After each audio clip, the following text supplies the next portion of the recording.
Hello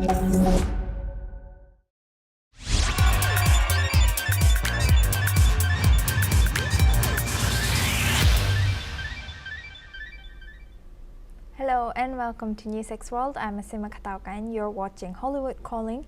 From celebrity scoops to film and music buzz, here's your quick look at what's making headlines in entertainment this week.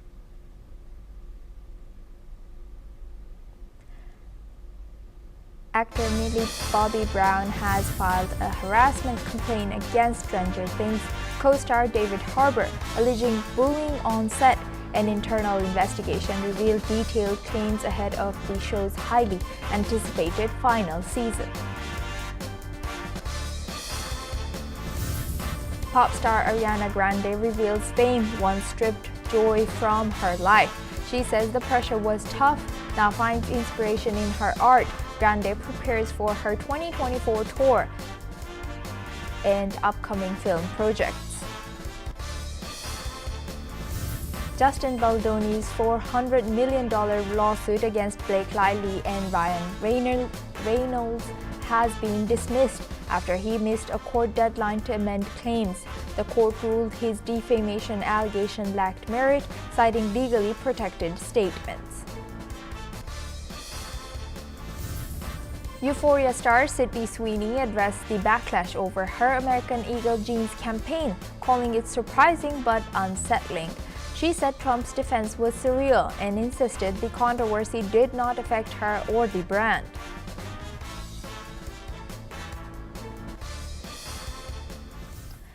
Now we start with actor Millie Bobby Brown.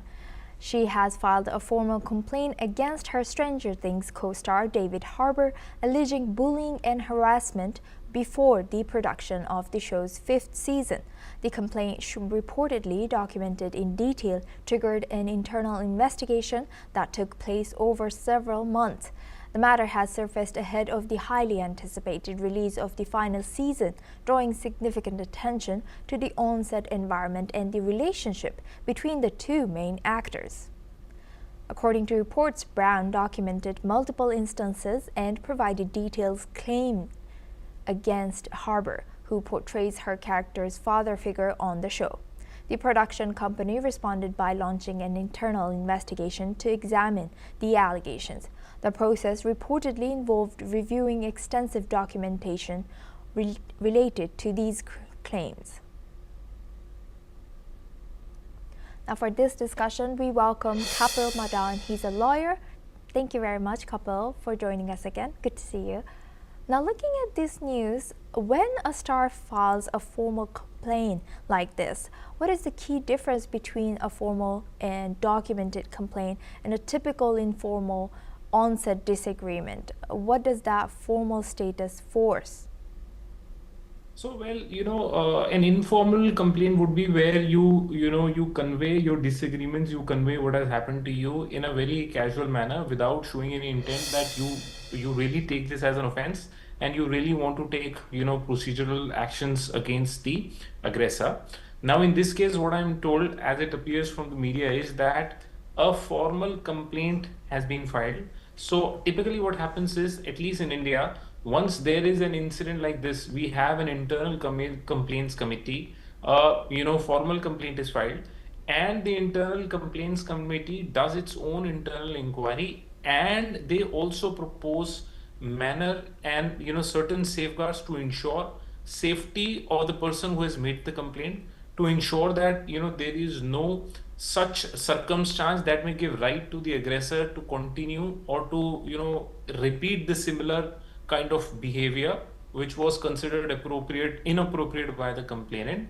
And that's the key difference between the formal and an informal complaint that you made in the company. You must also tell your viewers that this is again very different from when you seek police to investigate, when you initiate criminal prosecution. What I am told and what appears from the media is, at least as of now, there is no criminal prosecution that have been launched. So this is where we stand right now. Right. Thank you for putting it out there very simply. And when allegations surface during or just before production, what are the standard logistical and legal measures a studio takes to ensure the accused and the accuser that don't have to interact, especially if they are main characters like this in this case? Well, again, it's very you can't have a straitjacket formula. You will have to see the circumstances. You will have to see the script, whether the complainant has any sort of role with the aggressor or not. If at all there is any role, what kind of safeguards, what kind of checks and balances you will incorporate. I mean, there cannot be any straitjacket formula, but overall, what I can say is that they will have some means and mechanism to ensure that there is very very limited interaction, there is very very limited space when they both come together when they are not shooting. So I think again it depends on how the company takes it forward, but it is my understanding and belief that they will be taking measures to ensure that there is minimum interaction or opportunity of interaction between two of them. Yes, indeed. Thank you very much, Kapil Madan, for sharing that as a lawyer. Please stay with us as we come back for our next discussion as well. Now, moving on, Justin Baldoni's $400 million lawsuit against Blake Lively and Ryan Reynolds has been dismissed after he missed a court deadline to amend his claims. Director and actor Justin Baldoni's $400 million extortion and defamation lawsuit against Blake Lively and Ryan Reynolds has officially been dismissed after he failed to meet a court-imposed deadline to amend his claims. This marks the latest setback for Justin, whose complaint was first thrown out in June 2025 after Judge Lehman determined that his defamation allegations lacked merit. The court found that statements cited in Justin's suit, many drawn from Blake's sexual harassment complaint and a New York Times report, were legally protected under litigation and journalistic privilege. Now we welcome back Kapil Madan. He's a lawyer, joins us now. Thank you very much, Kapil, for staying with us. Now, looking at this news, what do you think about the Justin Baldoni's lawsuit now? And was it a PR stunt to market the movie or an actual issue? Well, I cannot really comment with certainty whether this is marketing strategy or there's a way to promote the film. What we understand is that against Mr. Baldoni, there was a criminal prosecution filed, a lawsuit filed, against which Justin Baldoni also filed a suit that was dismissed. I certainly don't believe that these kind of marketing or promotion, this could be a marketing or a promotion strategy, because once you approach the code of law, you will have to make statements on oath, and when you make incorrect statements on oath, that has its own set of repercussions. So I reasonably believe that there must be something here. There is something more than this promotion or a PR strategy, and therefore it should be looked at it with that point of view. Yes, indeed. Thank you for clarifying that. And also, staying on this subject, internet was divided when the case took to media, with many pointing out the problematic behavior of actor Blake Lively. Do you think that Lively has a lesson to learn from this whole situation?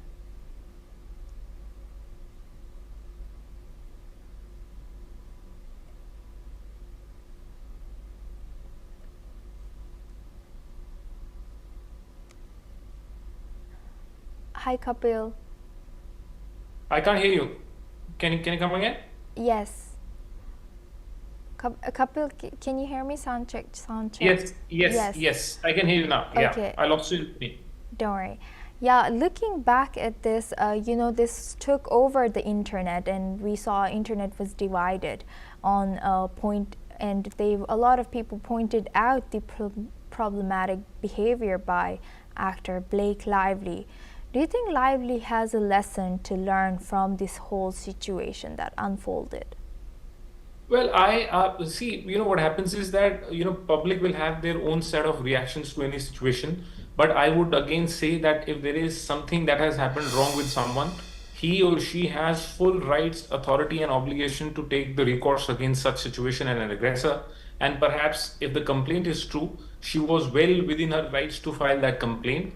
And whether the complaint is right, wrong, will needs to be adjudicated by the court. Now, what happens in the media is media takes these kind of, issues in a very emotive manner. But these kind of, issues, when they are pending before the courts of law, you have strict rule of evidence, you have strict rules of procedure through which these complaints needs to be adjudicated. And, the public perception, the public reactions to such situations should not be given too much of weight. Yes, indeed. Thank you very much, Kapil Maran, for joining us as a lawyer and sharing that insight throughout our news. Now we move on. Veteran Hollywood actress Diane Ladd, known for her Oscar-nominated performances in Alice, doesn't live here anymore, while that hard and rambling Rose has died at the age of 89. A three-time Academy Award nominee and Golden Globe winner, Ladd's estimated net worth was around $10 million.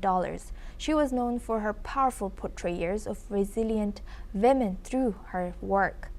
Ladd's family is deeply rooted in Hollywood's history. She was the mother of the actress Laura Dern, who issued a statement saying that her mother has passed away at her home in Ojai, California, with Dern by her side. Now we move on to our next story.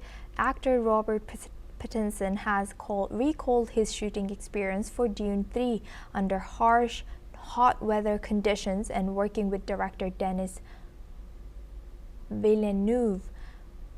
Pattinson has stated that in an interview that when he was shooting Dune, it was so hot in the desert that he could not question anything.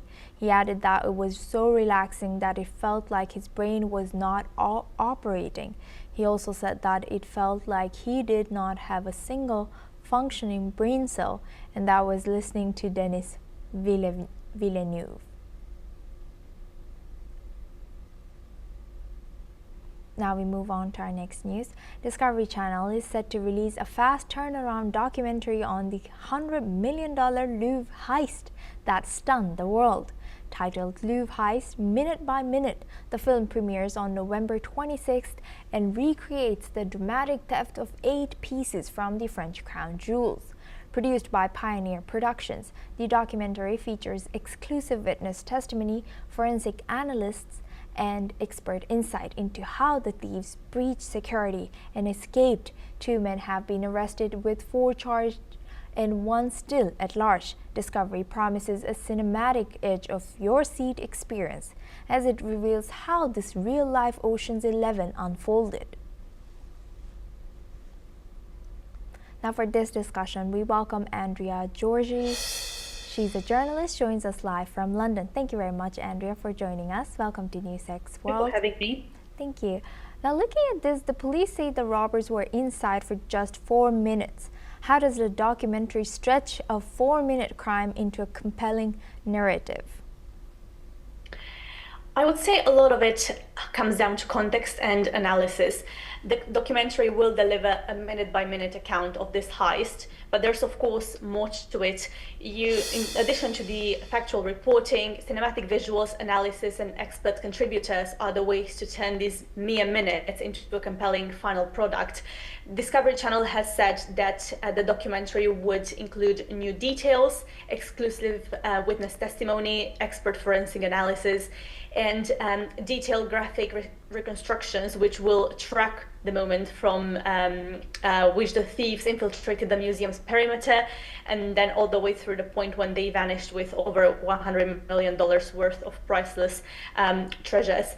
They also say that access to witnesses, criminologists, former security officials, and art historians is what's going to be part of this documentary, and this will add to the factual elements and really provide that context and analysis to audiences. The production will essentially tell the story in real time, and but the addition of exclusive witness testimony, expert forensic analysis, and graphics as well will really create a compelling narrative, or that's the goal. And one could well say this was an Ocean's 11 movie in real life, but Danny Ocean always needed a crew of 11 experts. Thus, the fact that smaller team of just 4 robbers pulled off this $100 million heist, what do you think, you can share about this? I really wouldn't want to speculate on that. This heist has been described by many, especially on social media, as cinematic. And it's a comparison that captures people's imagination. And I think that's why we've seen it floated around, so to speak. We're talking about a broad daylight heist in the world's most visited museum. So it's bound to be compared to movies, but I wouldn't want to just speculate on any of the factual details around the heist itself. Right. Thank you for sharing that. And now looking at politics on this, Cultural Minister Rashida Dati and Senator Goulet have both commented. And what is the political cost of this heist for President Macron's government, especially regarding France's image and culture? This is an event that shocked the world and France, and the optics are tough. The French government has come under pressure over the issue of museum security following this heist, and right after the event, the French Justice Minister acknowledged that they failed, leaving the country with what he called a terrible image. And now the museum itself is criticized for neglecting security. A report from the Court of Auditors, drawn up before the heist, found that for years managers had preferred to invest in new artworks rather than protection and basic upkeep of the facilities. And basing its findings on the years from 2018 to 2024, the report says the Louvre, and I cite, favored operations that were visible and attractive at the expense of maintenance and renovation of technical installations. And this is important, notably in the fields of safety and security. And it's worth mentioning Culture Minister Rashida Dati here, who you've mentioned. She also said that managers had, and I quote, grossly underestimated the dangers of intrusion in the museum. So to answer your question, this is difficult to deal with politically. There's been a lot of criticism for the government here, and especially given France's image in the cultural and art world, the optics are quite tough. Yes, indeed. With that, I would like to thank Andrea Georgi for joining us as a journalist from London and sharing that insight. Thank you very much. Now we move on. Pop sensation and Ariana Grande is opening up about the pressures of fame, revealing how public scrutiny once stripped a lot of joy from her life. In an interview, the star admitted that navigating the spotlight was difficult, saying that nothing prepares you for it. Grande, who has faced years of intense media attention over her music and personal life, has called fame both thrilling and dangerous at times. Now, the singer says she feels more inspired than ever, focusing on her art and finding peace through creativity. Grande is preparing for a tour promoting her 2024 album, Eternal Sunshine, and will soon appear in film projects including Oh, the Places You'll Go and Meet the Parents sequel, despite missing the Wicked premiere in Brazil due to flight issues. Ariana has thanked fans for their support and urged kindness online. Now we move on. Euphoria star Sydney Sweeney is finally breaking her silence on the controversy surrounding her viral American Eagle campaign. In an interview, the actress said she was surprised by the reaction but not shaken by the backlash. The ad, which featured the tagline "Sydney Sweeney has great genes," sparked debate over alleged racial undertones and Western beauty standards. Sweeney, however, insisted the message was simple. It was just about the jeans. She said that she did a jeans ad, adding that she loves jeans and wears them every day. Now responding to United States President Donald Trump's public defense of the campaign, she called his reaction surreal. The president had praised the ad as the hottest campaign online. Sweeney added that the controversy did not affect her or the brand, saying sales remained strong. She also revealed she stayed off social media while filming for Euphoria's Season 3 to avoid the noise. Now we move on. Actress Antonia Desplat is praising Johnny Depp's directing skills in his new film, Modi: 3 Days on the Wings of Madness. The film hits North American theaters on November 7th. Speaking to reporters at the Los Angeles premiere, Desplat called working with Depp a dream, saying that he gives actors space to explore and bring ideas to the table. She added that Depp loves mistakes, calling them movie magic. The film stars Riccardo Scamarcio, Al Pacino, and Bruno Guiri, and explores the life of an Italian painter in war-torn Paris. Johnny Depp says the era represents a very special time in culture. Now we move on to our next news. English actress Sophie Turner and Coldplay frontman Chris Martin are making headlines for their reported new romance. According to reports, the pair have been on several secret outings in London. Sources say the relationship is very new, but that the two share a lot of chemistry. Turner and Martin, who first met years ago through mutual friends in the music industry, are said to have bonded over their British roots and love for music. Turner recently split from Peregrine Pearson, while Martin ended his long-term relationship with actress Dakota Johnson earlier this year. Now we move on. Olivier Rousteing has stepped down as creative director of Balmain after 14 years, marking the end of the fashion's most influential eras. Appointed at just 25, Rousteing became the youngest and first black designer to lead a major Parisian house. Under his leadership, Balmain transformed from near bankruptcy to a global powerhouse, with revenues soaring from 30 million euros to around 300 million euros. Known for his bold, high glamour aesthetic and creation of the Balmain army, featuring stars like Rihanna and Kim Kardashian, Rousteing bridged heritage, couture, and pop culture. Now we move on. Millie Bobby Brown is embracing motherhood with endless joy while keeping her baby girl out of the spotlight. Speaking to British Vogue, the Stranger Things star said that she and her husband, Jake Bon Jovi, are committed to protecting their daughter's privacy, even choosing not to reveal her name until she's old enough to decide for herself. Brown called parenthood a beautiful, amazing journey, saying her days are filled with cuddles, laughter, and love. The couple, who welcomed their baby through adoption earlier this year, share parenting duties equally. Jake's father, rock legend Jon Bon Jovi, says he's loving his new role as Papa, adding he wants to carry his granddaughter everywhere. Now we move on to our next news. Sean Diddy Combs has spent his 56th birthday behind the bars at the Federal Correctional Institution in Fort Dix, New Jersey, following the same routine as other inmates. The music mogul, serving a 50-month federal sentence for transportation-related sex crime charges, had a quiet day with standard prison meals and no celebration.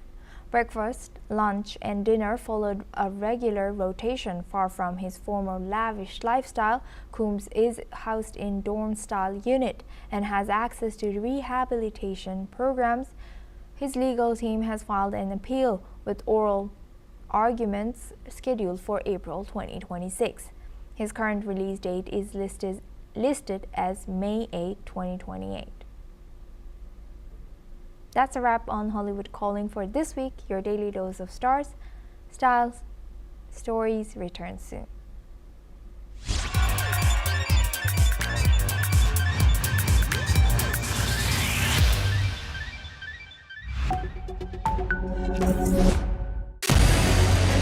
What we can do as the